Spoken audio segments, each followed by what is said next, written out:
150 years ago, the King of France had this obelisk brought from Egypt to grace the heart of Paris. 3,000 years earlier, it had been dedicated to the great pharaoh Ramses II with these words: "So long as heaven exists, your monument shall exist, and your name shall endure like the heaven." Through the 30 centuries that the pharaohs ruled Egypt, the people of the Nile created the most glorious monuments the world has ever seen. Among them, the largest place of worship in the ancient world.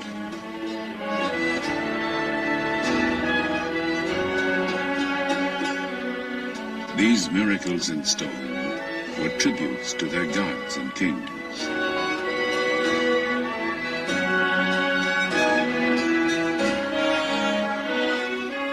They believed that man, like the sun, could die and be reborn. They constructed elaborate tombs to protect the body and house the soul throughout eternity.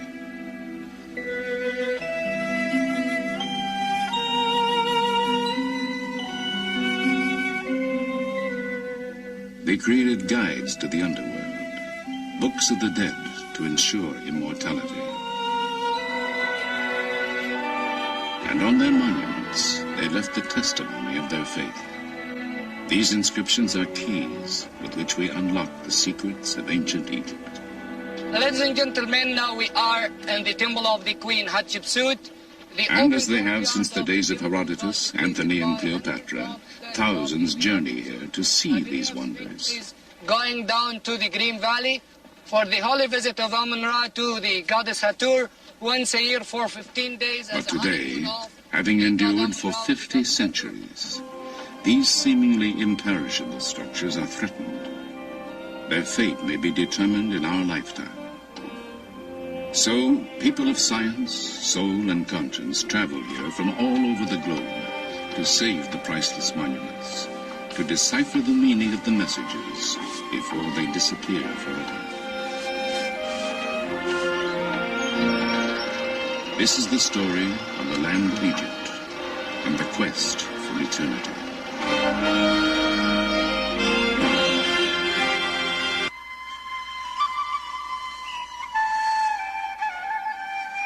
The Nile, flowing through the endless miles of Egypt's desert sands, its precious waters gave birth and breath to one of the greatest civilizations that has ever taken hold on our planet. Hail to you, O Nile, went an ancient hymn. Sprung from earth, come to nourish Egypt, food provider, bounty maker, who creates all that is good. The river's annual flooding left rich deposits of silt. Utilizing it, farmers developed a settled life. Sustained by its abundant waters, the land and crops prospered.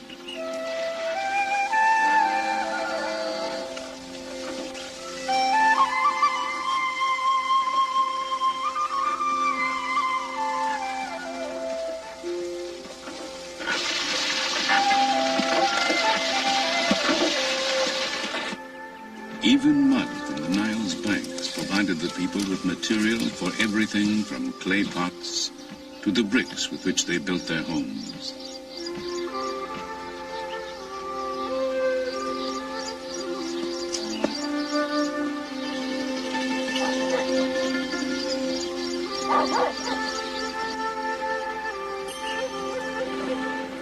The Nile itself was Egypt's highway. Boats sailed northward with the currents and south with the prevailing winds.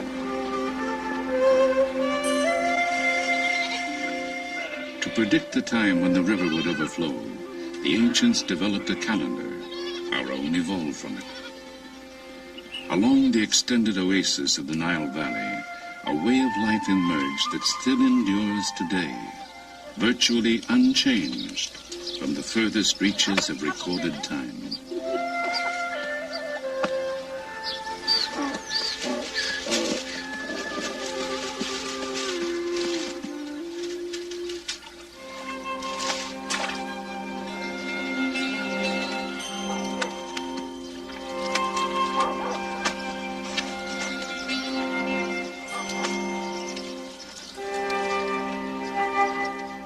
And in the time of the Nile's annual flooding, when the farmers could not till their fields, they built the pyramids, tombs for their pharaohs.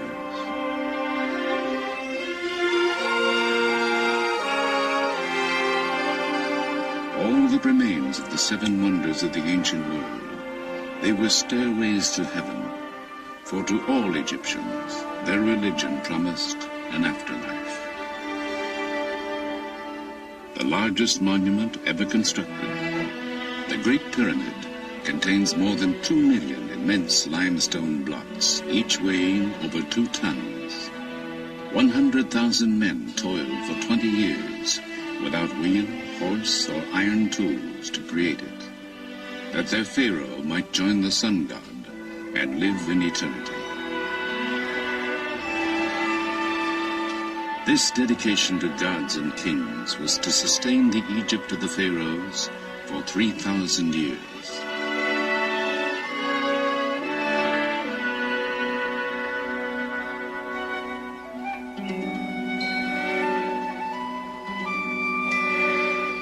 From the beginning, the Nile was the soul of the land. The lotus growing on the riverbanks symbolized the people of Upper Egypt. The papyrus, shimmering in the marshes of the delta, was the symbol of Lower Egypt.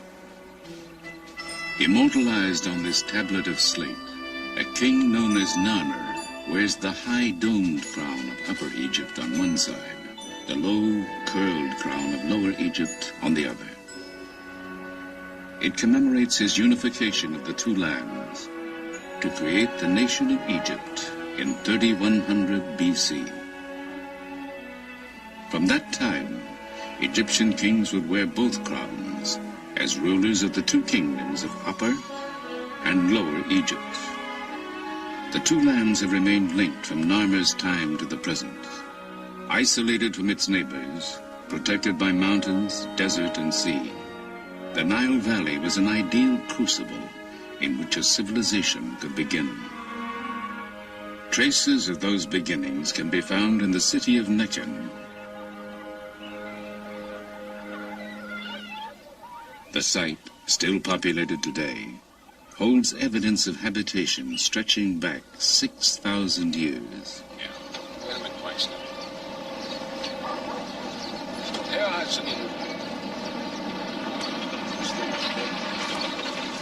Since 1967, Dr. Walter Fairservice of Vassar College and the American Museum of Natural History has been excavating here in his continuing search for the roots of civilization. It was here, just 90 years ago, that the Narmer tablet was discovered. It was here, 50 centuries before, that King Narmer established the capital of the newly unified nation. Here we have the walls of a princely complex that belonged to a king who lived here 5,000 years ago at the very beginning of Egypt's unification. He was a great king, a powerful monarch. And we know from the size of the rooms and the way things are located that he was a very rich man, a very wealthy person. We know he has storerooms full of grain. We know that he had perhaps a great hoard of copper and many other things of that order. And yet, oddly enough, this powerful monarch, he left the place. He abandoned it. And that's part of the reason we're exploring this area, to find out why. Why at the very beginnings of Egypt's history do we have a place as important as this abandoned? Perhaps the secret still lies buried in these mud brick walls. Sifting through the debris of the centuries, the Fairservice team continues to piece together the history of the site.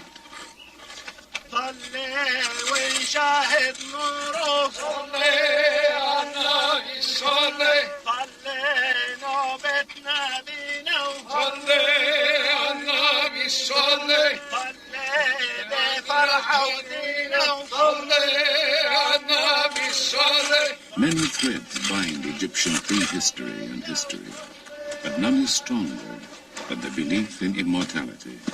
But this one is interesting because equipped with objects necessary for the afterlife, These bodies were buried before the first pharaoh built his palace here. Right here, if I can pull this up just a little bit, hairpins found at the roof of the skull. Made of some quill-like, or ivory, I guess. Perhaps ivory. Perhaps ivory, yeah. Put that back there. In this capital, religion, tradition, and political power fused. Foundations were laid on which the longest lasting of all ancient civilizations would rise.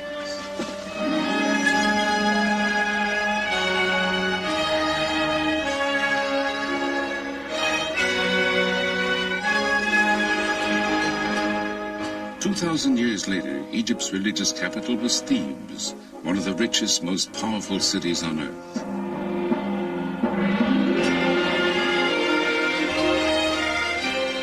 At its heart was the temple of Amun at Karnak, the largest place of worship in the ancient world. As dynasty followed dynasty, the great complex was enlarged and embellished by a succession of pharaohs. Tutankhamun, whose fabulous tomb treasures dazzled the world. A female pharaoh, Hatshepsut, called the first great woman in history. The heretic Akhenaten, first believer in one god. And Ramses II, the greatest builder of all time.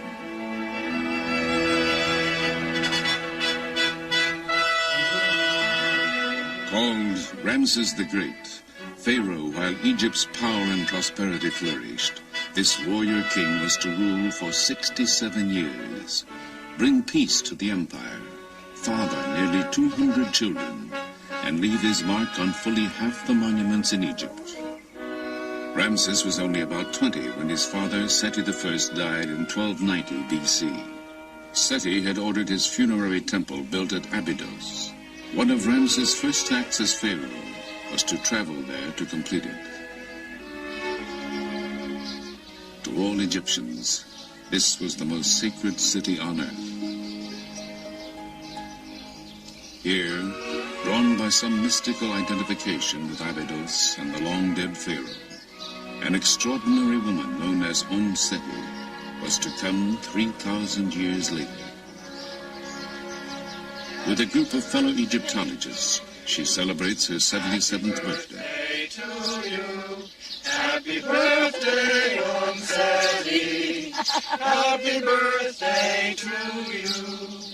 Well, thank you very much. You certainly made it a happy birthday. Let's make a speech. Make a speech. I am. I afraid it was a mass-produced one, but... Never mind, that won't matter. My heart, my mother, my heart, my mother, my heart, whereby I came into being. Do not stand up and witness against me at the judgment. I think that's the text it should be. You got it. Oh, thank you very much. To Seti at her 77th, on her way to 110. Thank you. Let us drink to our dear old friend Ramses II. Born Dorothy Eady in England, she says something called her here from the time she was a child. She came here 50 years ago, married an Egyptian, and had a son whom she named Seti. From then on, she was known as Seti, which means Mother of Seti. She has devoted the last 30 years of her life to the study of Seti I's temple and become an expert on him and Ramses II. Ramses tells that he came to Abydos alone, you see, in the first year of his reign after his father was dead. And he found that the decoration of this temple was incomplete. In the inscription, he says that I ordered the work of my father to be completed, and all the works which my father had started and were still incomplete, I had them finished. And then he goes on as if he's speaking to the soul of his father, you see, and telling him that all that Seti had wanted to do and died before completing, and all his plans and ambitions, Ramses would complete it. And he said, so long as I am ruling, it will be as though you are still on the throne. He was a nice fellow, and he was a very good son. When Seti came here for the Egyptian Department of Antiquities, the temple was in ruins. Its reconstruction became her passion. They confronted me with a pile of fragments of inscribed stone. There were over 2,000. Some were very small, some were very big. My job was to copy the inscriptions on them, catalogue them, and where possible, fit them together.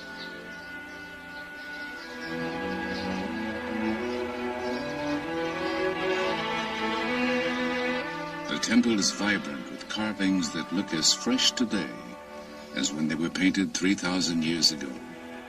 Its walls tell the first known story of resurrection. Osiris, a mythical ruler, was killed and dismembered by his brother. His wife, the goddess Isis, found the scattered pieces of his body, bound them together, and Osiris arose from the dead. Their son, the falcon-headed god Horus, was to grow to manhood and avenge his father. Anubis, jackal-headed god of embalming, was sent by the sun god to help Osiris live eternally.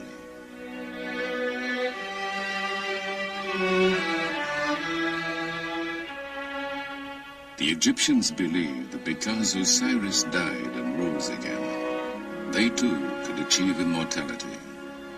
Worshipping Osiris, Seti assures his place in the afterlife.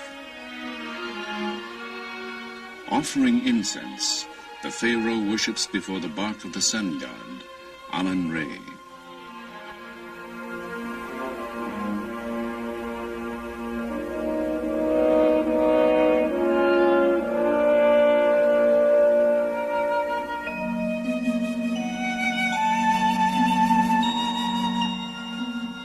Just as Seti offers bread, ducks, figs, and a pomegranate to Isis, Seti follows the ancient beliefs.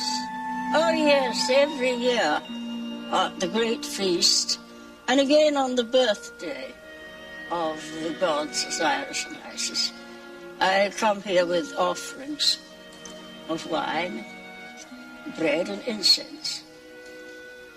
Oh, I love coming here. It's a place I really do feel at home.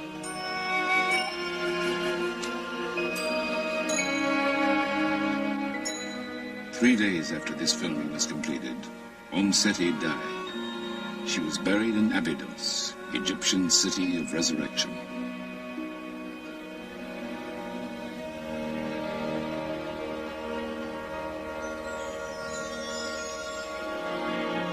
In the time of Ramses, the most powerful deity of the living was the sun god, Amun-Re. He was patron of the city of Thebes, located on the Nile between the first capital, Nekhen, and Abydos. On the east bank, where the sun rises, were temples dedicated to the sun god, Karnak and Luxor. On the west bank, where the sun buries itself each day, was a complex of tombs where royalty was buried. The Valley of the Kings and the Valley of the Queens.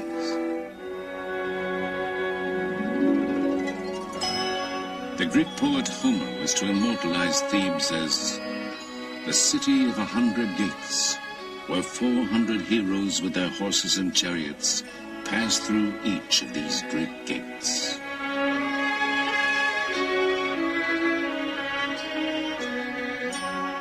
While Ramses reigned, Thebes was splendid. He ordered beautiful additions made to Luxor Temple, gigantic statues, obelisks, and courts dedicated to the glory of Amun-Re.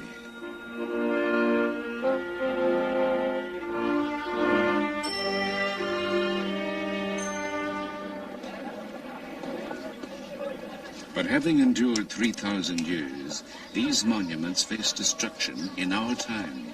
From the effects of increased agriculture, industrialization, changing weather conditions, due in part to the Aswan High Dam, and even the tourists themselves.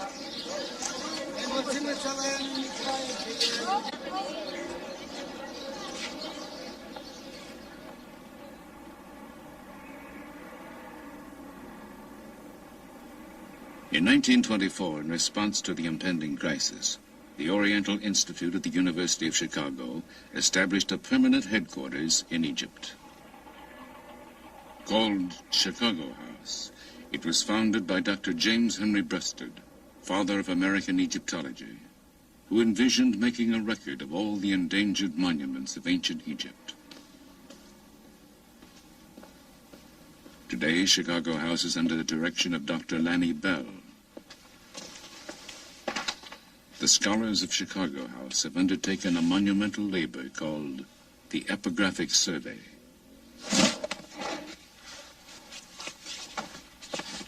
Over the past 50 years, the Oriental Institute has published an epic series of volumes containing the results of the survey. Utilizing an ingenious combination of photography and draftsmanship, the Chicago House Egyptologists create facsimile drawings of the monument's carved and painted surfaces, the only record that will remain when the hieroglyphs and decorations have disappeared forever from the temples.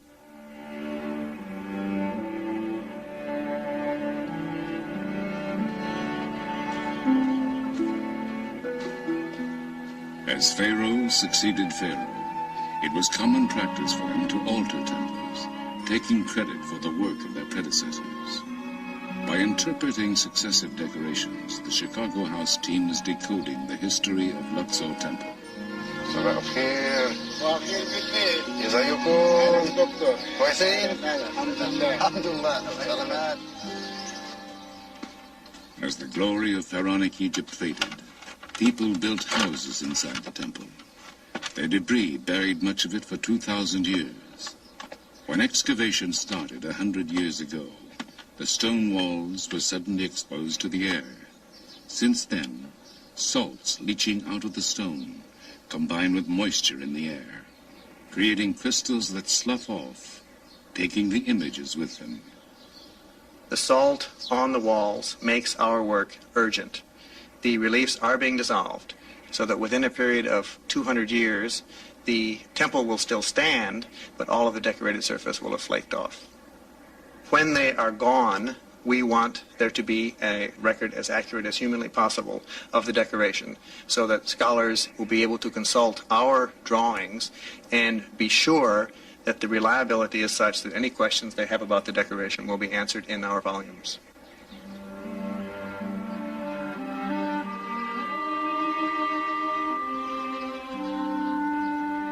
When the gods were worshipped here no more, great portions of the temple were dismantled.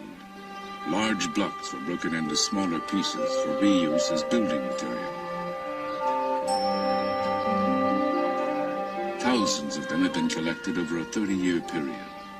Chicago House is conducting a systematic search of the fragments to reconstruct a section called the Lost Colonnade.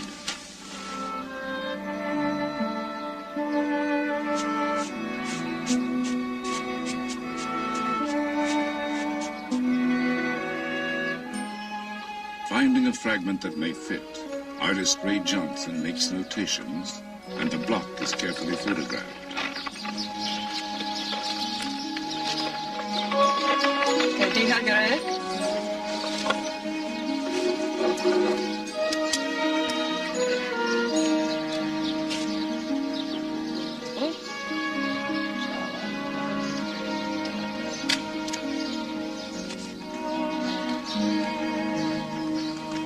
An artist pencils, then inks in the lines of the photograph, making corrections and replacing what time may have removed.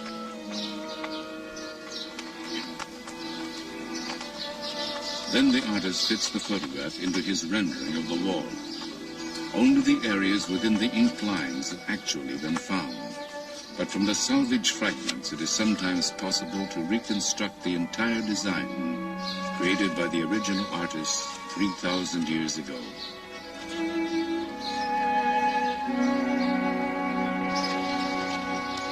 You support me going out?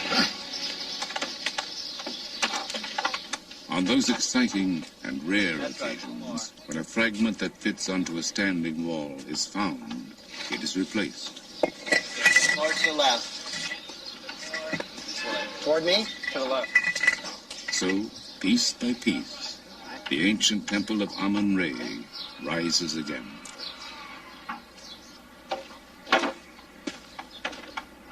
The investigations at Chicago House have revealed that the colonnade of Luxor Temple is the major standing monument of Tutankhamun. To completely evaluate its architectural history, the inscriptions at the top of the structure must be photographed. Ladders reaching 5 stories high have been assembled.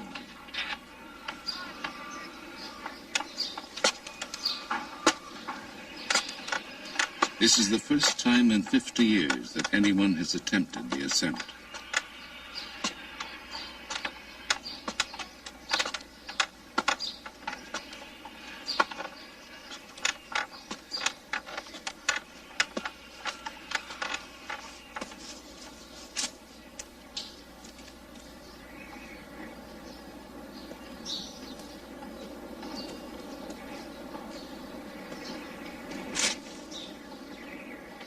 On the 70-foot-high columns, Dr. Bell studies the techniques used by the artisans of antiquity. Here they inserted wooden blocks to stabilize the structure as they fitted it together.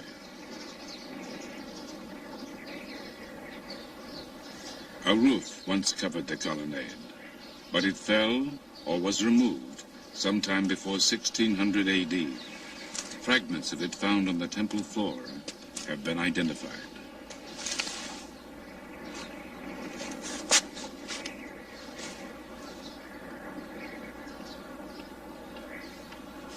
In assessing the temple's past, Dr. Bell's thoughts inevitably turn to its future.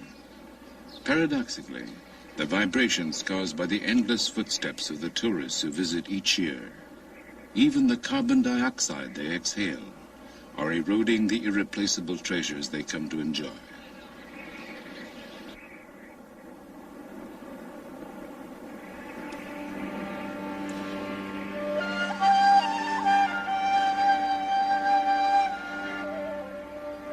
Chicago House studies have revealed that 100 years after Tutankhamun built this structure, Ramses II systematically erased his predecessor's name and replaced it with his own, naively assuming he could deceive the gods and take credit for the colonnade's construction.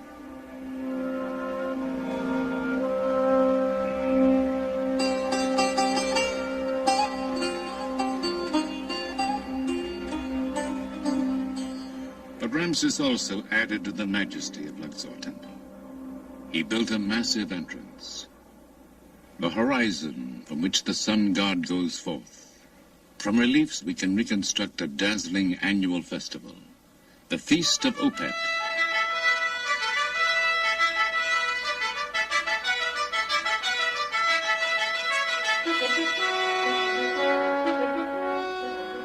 With the Nile in full flood, the golden statue of the god Amun-Re has been brought to Luxor from Karnak in his boat shrine. Within the temple's innermost sanctuary, Ramses offers incense, flowers, and food to the linen-shrouded god.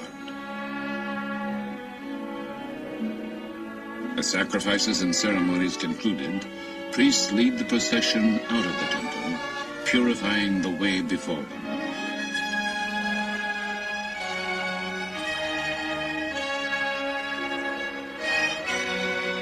Thousands of citizens crowd the waterfront to see musicians, Nubian dancers, soldiers, and priestesses accompany the procession along the Nile.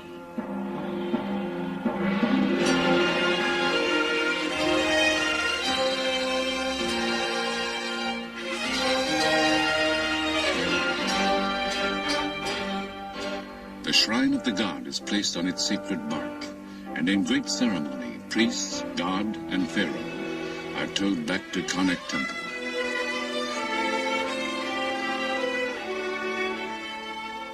Ramses' favorite queen, Nefertari, and the royal princesses greet the procession as it arrives. Concluding nearly a month of worship and revelry, the royal couple enters the great temple of Amun at Karnak.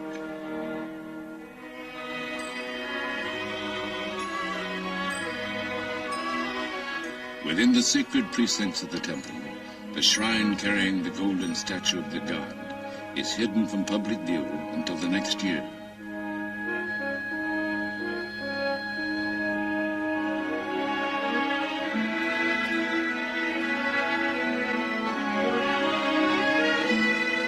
Symbolically renewed and reborn, the divine King Ramses advances toward the innermost reaches of the temple, where no common mortals are allowed to venture.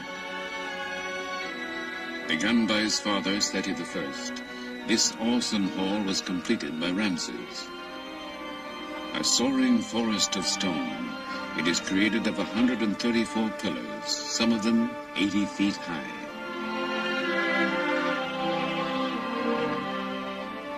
Ceilings and columns are ornamented with Ramses cartouches, magical ropes that surround the king's name to protect him from evil. In the hieroglyphs of his name is the message, "It is Re, the sun god, who bore him." From the sun god, the pharaohs drew their right to rule, their divinity, their legitimacy, and crowns. So they constructed this mighty city of God. 100 pharaohs enlarged and embellished it over a period of 2,000 years, a creation that did not cease until the Christian era, that has resumed as modern archaeologists restore this timeless testimony of faith.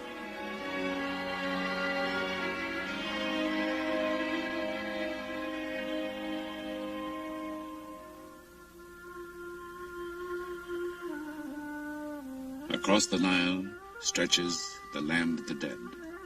Here, in mystical imitation of the setting sun, the bodies of the deceased were laid to rest, that they might rise again as the sun did each day.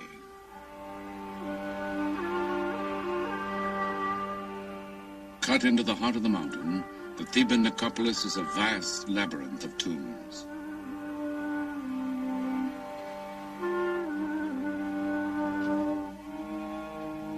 Here, Ramses' architects built his splendid mortuary temple, the Ramesseum. In its forecourt lie huge fragments of his colossal statue, 1,000 tons of granite that once rose 57 feet in height, that inspired Shelley's sonnet Ozymandias, in which he called the pharaoh King of Kings.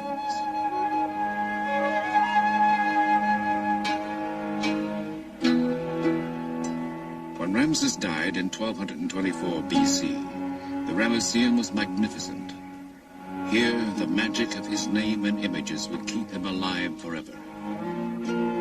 This was but a stopping point for the dead king and his funeral procession, the sacred place where offerings would be made to him from this day throughout all time.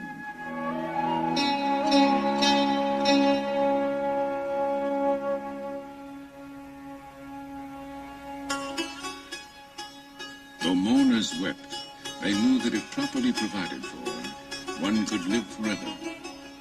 So they carried with them everything the dead might need for the voyage through eternity. For a king, there would be boats in which he could sail endlessly on the Nile.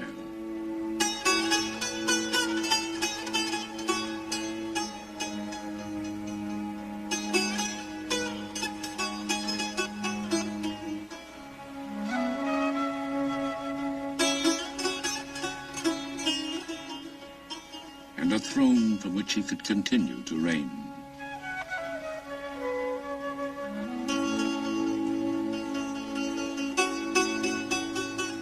Even magical figures would be provided to do his bidding in the afterlife.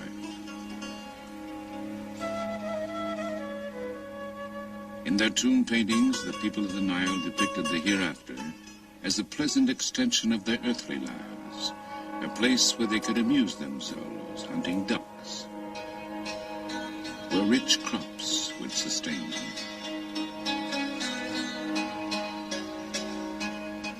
The deceased carried with them books of the dead. They instructed the departed on how to avoid the gods and demons that would attempt to bar their way. Her body painted with stars, a goddess of the sky stretches over a reclining god who represents the earth.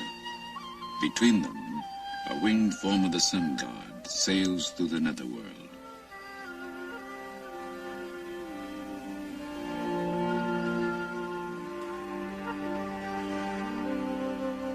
The divine ibis-headed scribe Thoth makes notes as the deeds of the deceased are weighed on the scale of justice. In an address to the gods, the departed will assert his innocence. I am pure of mouth and hands, without sin, without guilt, without evil. Those who were judged to be without sin could join Osiris to dwell in the happy land of the setting sun. But most important, there must be a body to which the soul to return. Anubis, god of embalming, prepares the body for the life to come. So Ramses' mummy would have gone to his tomb after a priest pronounced over it, "You will live again, forever."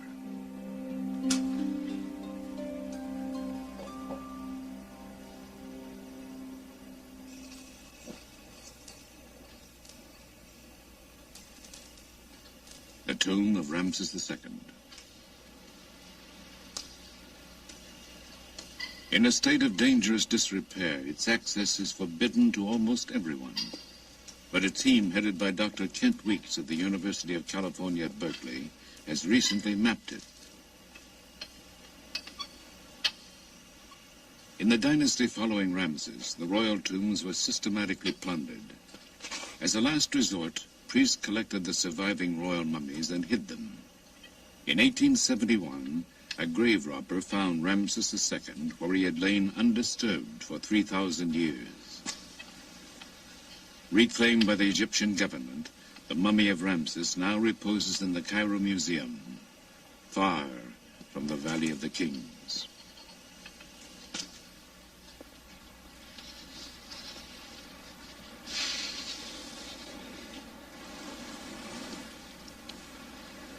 This is the West Valley. It's part of the ancient necropolis of Thebes, about 9 square miles of some of the most important archaeological monuments anywhere in the world. Valley of the Queens, Valley of the Kings, Tutankhamun's tomb, they're all here. But in spite of several centuries of interest in this area, there still does not exist a detailed archaeological map of what it contains. That's the purpose of the Berkeley Theban Mapping Project, to make as detailed an archaeological map as modern technology will permit. It's an important project. It's going to make it possible for us to study the history of the necropolis, but even more important, it's going to help us to preserve it and protect it. Surveying techniques are used to measure topographical features. Thank you.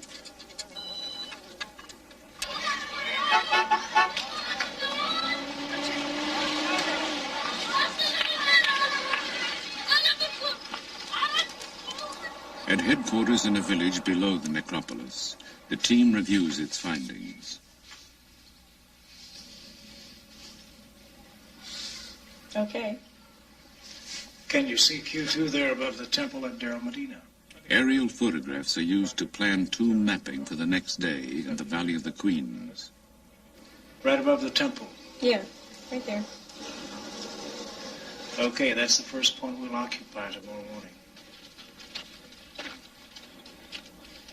When surface measurements are combined with plans of the tombs, they will create new and revolutionary three-dimensional maps. These will make it easier to find correlations between the geography and the locations of the known tombs, and perhaps enable scientists to find tombs still undiscovered. Let's drop everything here, Dave, and then we can send it on down. Why don't you and Jenny go on down? We'll start passing stuff to you. Dave, why don't you choose what we have to take down, and we'll leave the rest up here. All right. I'll get the lantern. Not you.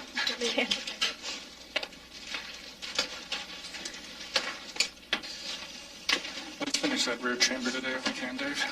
I think we can, fellas. 13 years to be back. Looks like a steep set of stairs. Yeah, watch your step, It people. is, everybody. I got it? Okay. You're welcome.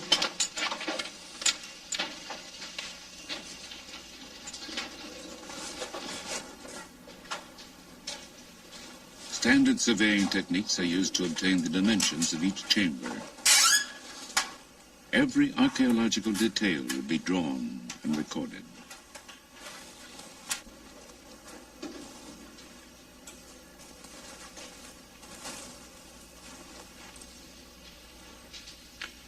I think that's about it, Kat. Did you get those problems in the back chamber? It was customary to place the tombs of royal children in the Valley of the Queens. This is the tomb of a young prince, son of Ramses III. Here, the pharaoh himself offers incense to the gods on the boy's behalf.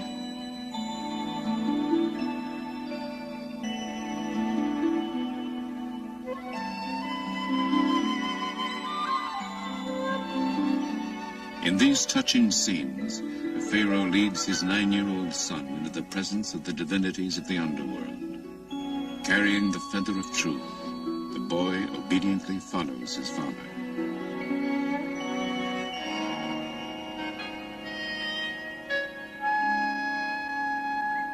طيب يوسف عايزين نشوف المقبرة دلوقتي؟ كويس. It is believed the ancient sculptors and painters lit the interiors of tombs and temples with polished metal reflectors used as mirrors. And these scenes were filmed under the same conditions.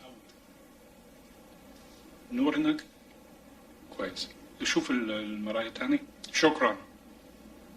شكرا جدا. This is the tomb of Nefertari. Though Ramses had at least 4 royal wives, she remained his favorite. Due to humidity caused by increased irrigation in nearby farmland, the exquisite murals of her tomb are flaking off.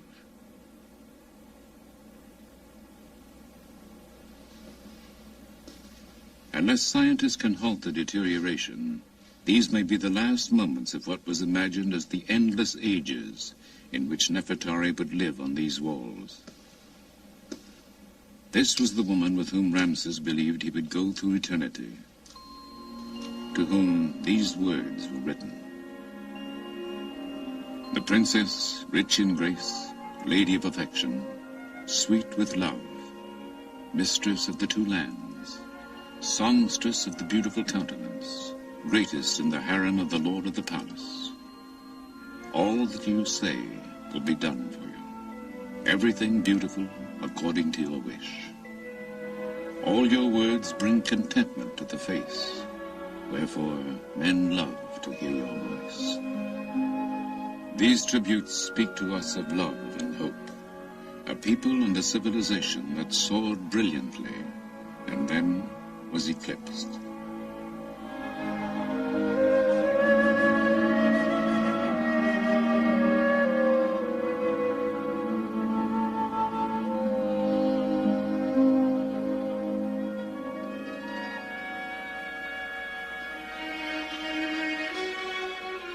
Here at the Temple of Isis, built on an island in the Nile, the religion of ancient Egypt had its last stronghold.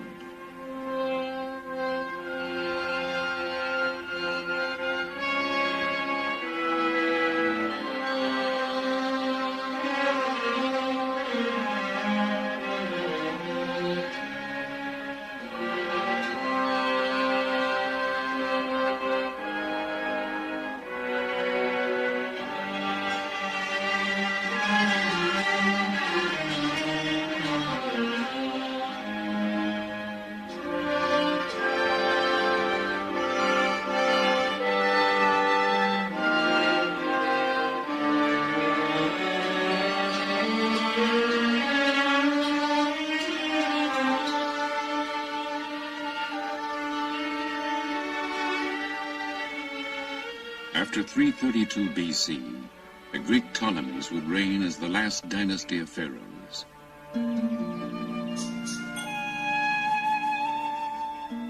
Embracing the Egyptian religion, they built this temple dedicated to the worship of Isis, divine symbol of motherhood, her husband Osiris, and their son Horus.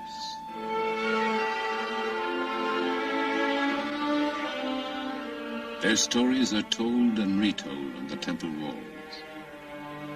But the story of another holy family was to sweep over Egypt. The carvings, now considered pagan, were chiseled away. Christianity became the state religion, and in the 6th century, this temple became a Christian church.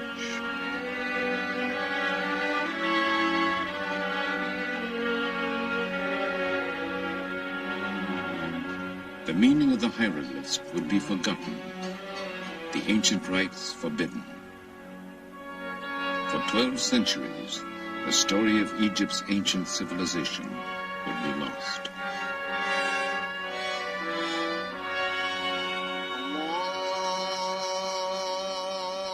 In 640, Islam and the teachings of Muhammad swept over the country.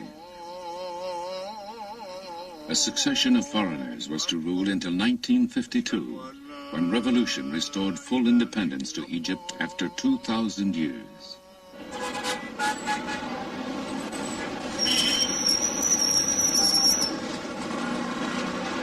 Cairo is the African continent's largest city.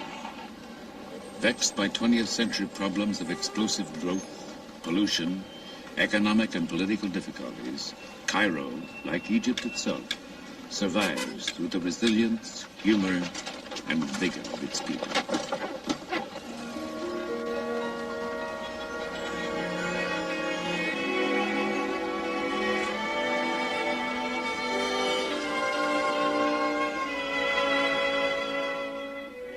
Facing an expanding population and an emerging nation's need for energy, the Aswan High Dam was built in the 1960s. With 17 times the material contained in the Great Pyramid, the dam is a monument to the new nationalism and what some would call the 20th century religion, technology.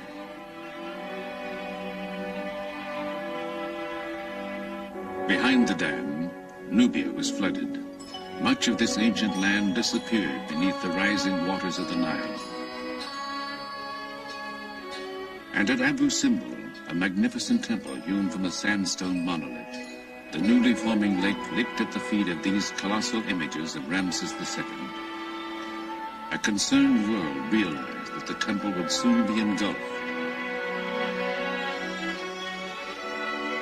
How could it, and the temple of Nefertari, which flanked it, be saved? At the 11th hour, with funding from Egypt, the United States, and UNESCO, an international team swung into action, racing the rising Nile. Slab by slab, in cuts no more than a quarter of an inch thick, the temple was dismantled. The work continued night and day as workmen cut 190 feet down through the cliff.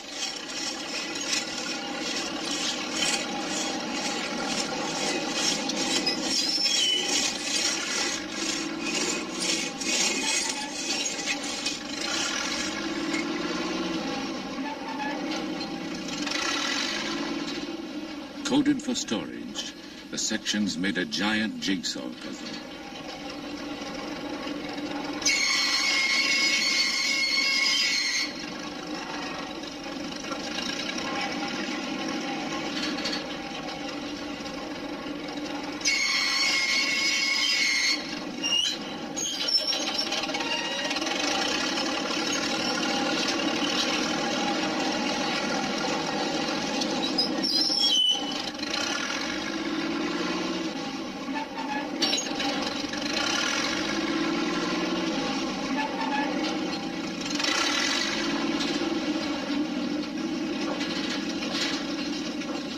Moved up 200 feet beyond the reach of the Nile, the temple was reassembled.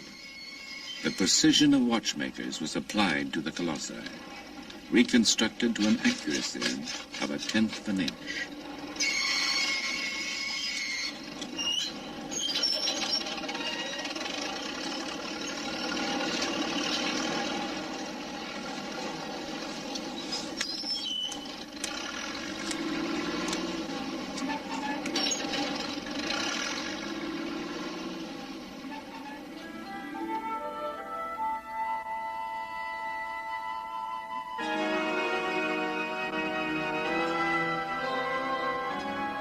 Ramses' temple was designed by ancient priest astronomers so that the sun would penetrate deep within to bless a figure of the pharaoh on the jubilee that celebrated 30 years of his reign. In our time, engineers have resituated the temple so that the sun still streams in on the pharaoh on each anniversary of that day, 3,200 years ago.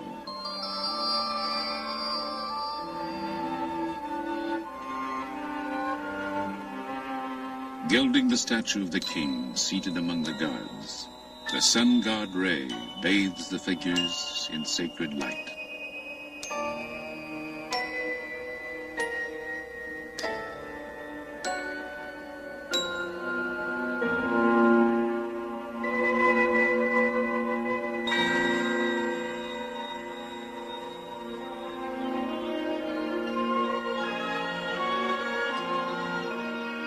Why have people come here since the days of ancient Greece and Rome?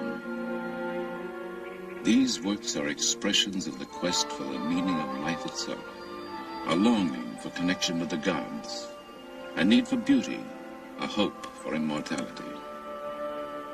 They are worth knowing and worth saving because the record of the past tells us something of ourselves and hints of our future.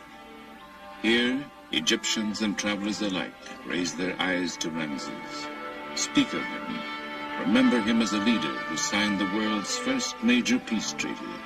It reads, "Beginning with this day, in order to bring about good peace and good brotherhood between us forever, he is in peace with me, and I am in brotherhood with him, and I am in peace with him forever."